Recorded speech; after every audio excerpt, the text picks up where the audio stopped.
This feels like one of those Premier League weekends that we look back on later. The title race, the relegation battle, and the chase for European places is all heating up, and every point matters. Momentum seems to be building for Arsenal and Tottenham, while it seems to be fading for West Ham and Man City. But is there another twist coming? The West Ham and Arsenal game has implications for both the title race and the relegation battle. But before that, Brentford go to Man City on the Saturday. City would be looking to bounce back from the drop points against Everton on the Monday night, where, to be honest, I think they were quite lucky to come away with a point in the end. I think that Doku goal, rescued some bit of hope for him, but really Everton, like, they were running through that City midfield there in that second half. They went 3-1 up. They just kind of threw it away in the end. They let the goal in 3-2 from kickoff straight away, and that late Doku dagger, But I definitely think that this race for the top six has impacted City. The last game against Everton, because I had to wait really until the Villa game was over there last night to be able to kind of, you can look at it now and say that Villa, they're in the Europa League final. You'd fancy Emery in the Europa League final against Freiburg, and they sit in the fifth position at the moment. Now that could change, but while the possibility is still there of sixth gaining a Champions League spot, teams like Brentford, Brighton, Bournemouth, Chelsea, Everton, Fulham, it's so tight there. Their motivation is at an all-time high, because the prospect of playing in the Champions League next season is a real possibility. So I think we saw that on Monday night for City against Everton, and I think we could see it again on Saturday against Brentford. I definitely think, like, City have missed Rodri is such a huge loss for City. The last game against Everton, he makes such a difference to him. City, when he's playing, I'd say I remember seeing a stat before, the win percentage when he's in the team and when he's not in the team, and it's night and day. And like City most of the season when he hasn't been in the team, you can see like they have been caught in the transition a lot, and teams have been able to kind of play through them. And I think it's not been all plain sailing neither for Mark Gahey. Obviously, he had that mistake in the last game, the pass back, but I think the signs were there. Against Arsenal in the Etihad game, he got caught in the ball by Martinelli, and he was lucky that Havertz didn't punish. The same thing happened in the Burnley game. The guy Fleming up top for Burnley, I think he should have scored at least one or two from Gahey's mistakes. It was just down to Cousinov in the end rescuing and helping out his mate, his centre back mate. So I definitely think Brentford will be a tough test for City on Saturday, but City are at home. They'll be looking to respond, and I think they will. I think they'll get the job done on Brentford, but it won't be easy. Then you have like the West Ham and Arsenal game on the Sunday, which obviously, Arsenal going for the title, West Ham trying to stay up. They're battling with Tottenham, who play on the Monday night against Leeds. So like it's such a huge game for both teams. Like West Ham are going to be scrapping, trying to, even a point for them like would be huge. Just to kind of stay in touch with Tottenham, and put the pressure back on Tottenham. So I think what I'm looking for from Arsenal really against West Ham, obviously being an Arsenal fan, I don't think it's any coincidence in like the belief and the confidence that I have in Arsenal now has coincided with Miles Lewis-Skelly coming into the midfield in place of Zubimendi. I think I have to give credit to Arteta for recognizing that this team needs a little bit more risk in the play, and for Arteta to put faith in Lewis-Skelly against Fulham, in that, like, that was arguably our best half of football, that first half, the 45 minutes, and he was a key part in it, and I think he was arguably the man of the match in that Fulham game, so I want to see him play against West Ham again in the midfield. It just opens up like the dynamic changes for Arsenal because you can give passes into Lewis Skelly that you can't give Zubamendi. It's just the different profiles of player that they are.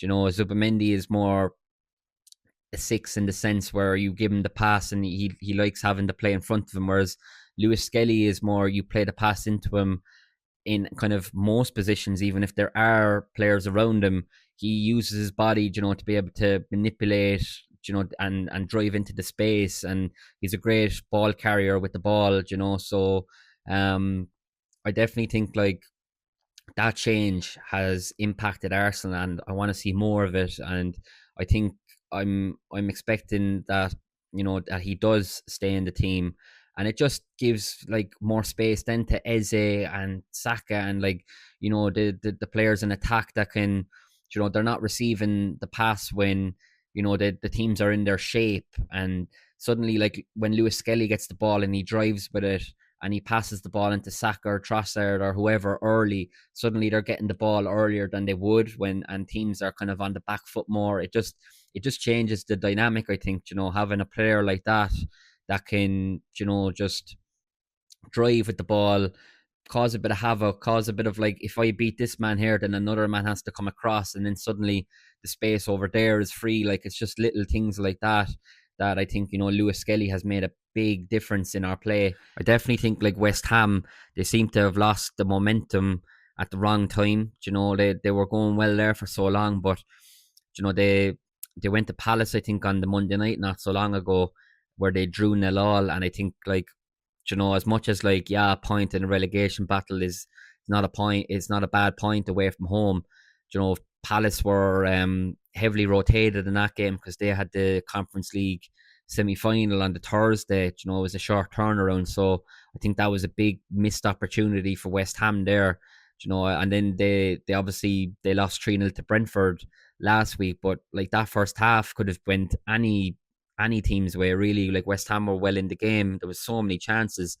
Obviously the second half it fell off a cliff for them, but yeah, I think West Ham now, like it just looks like at the wrong time the momentum has shifted, and yeah, I think their luck might have run out.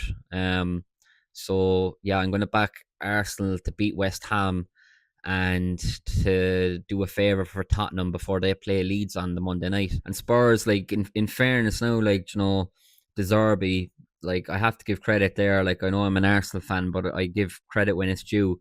I saw straight away in his first game, like that Sunderland game, there were signs there that that Spurs were after kind of taking a turn, and like like they brought it in then to that Brighton game at home. They were a Kevin Danso mistake away from getting the 3 points there. They then go to Wolves in a must-win game. They did win. Pellegrini getting the goal, but I have to give credit to the goalkeeper Kinski, because he got so much slack there for that. His couple of errors in the Champions League against Atletico Madrid. It's like it's almost like people just define I hate it's one thing I hate like when people just define players on like one moment. I'm not disputing it was a terrible moment for him, but overall, like in the games he's played for Tottenham, it's been positive. And he's had to come in now in place of Vicario, because I think he had hernia surgery or something. So he made an incredible save there against Wolves in the 1-0 right at the death, a free kick. um Kept it out. It was an outstanding save. And in the game against Villa, he looked so comfortable with his feet, something that, like, obviously the Atletico Madrid, they took advantage of, him playing out with at the back with his feet in that game, and he made the mistakes. But he seems to have like recovered now, and it's credit, like it's all about like, you can make mistakes in football, but it's how you respond to them. And I have to give credit to Kinski there, and he will be an important player for Spurs in staying up if they do stay up, and I think they will stay up now. I think the momentum has shifted, in the sense that, like, it just feels like they've got that belief back. That Villa win was just massive for them, to climb out of the relegation zone, having West Ham dropping points the day before. And like, people will say like, that like Villa were heavily rotated, and they were, but like, credit to you have to give credit to Tottenham too, because they, like, they battered Villa on the day. Like, I know like McGinn was rested, um Watkins was on the bench, like Roger started the game. They had more than enough first teamers out there to beat Tottenham. Like, they still had like Sancho, Tammy Abraham, these players that, like, on paper they should be doing a lot better than what they gave out there. And just, I think Emery kind of learned a lot about some of his fringe players in that game. But you have to give credit to Tottenham because they deserved the win. And they got the 3 points, and like, suddenly now it's unreal how momentum changes everything, because they're going into that Leeds game now at home, where they'll be full of confidence like that. If we get the 3 points here, West Ham, Arsenal might do us a favor the day before. Suddenly Spurs at the end of, like, by Monday night, they could be 4 points clear of the relegation zone with 2 games to go. It could be a massive weekend. So yeah, I'm not 100% sure on Spurs winning. I think Leeds will get something. I actually fancy a draw in the Leeds game on Monday night, but I do reckon Spurs will stay up. Because I just think the momentum now is just, it's just with them, and there's only a couple of games, like 3 games left in the season. So yeah, I think Spurs will stay up. Regarding like the top six, then, and like the race for the sixth position alone, like, there's so many teams that are going to be looking at that Liverpool and Chelsea game that kicks off at 12:30 on the Saturday before the other teams kick off at 3 o'clock. And it could be a key game in the sense that, like, obviously, for the sixth position to be available, Villa have to finish fifth. Like, Villa play Burnley on the Sunday, and they could go above Liverpool if Liverpool drop points against Chelsea. Now, obviously, Chelsea are in a mess of their own. It seems to be, they sacked their manager only recently, but like, they still, like, they've got a chance, in the Anfield game. Anfield hasn't been the fortress that it once was. You'd fully expect Liverpool to win there, but it's not. I wouldn't say be like a dead cert either.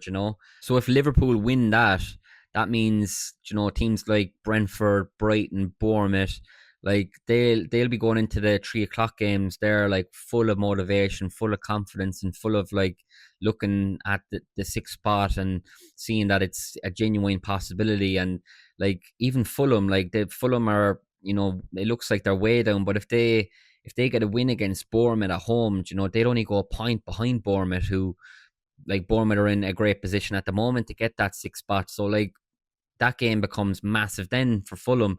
So it's not so, like, nearly every game, like, has got so much, like, on it.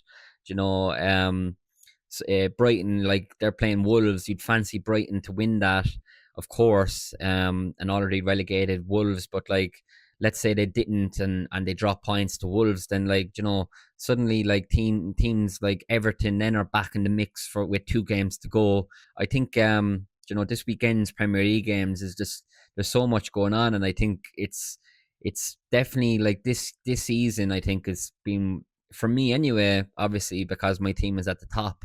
I'm happy, but I think it has been an exciting season compared to last, and I think it's been a better season than many would probably give credit for, because I think the floor of, like, the teams have has come up. Maybe the teams at the top, their ceiling has come down, but there's definitely, like, the league has been the most competitive, I think, than it's ever been.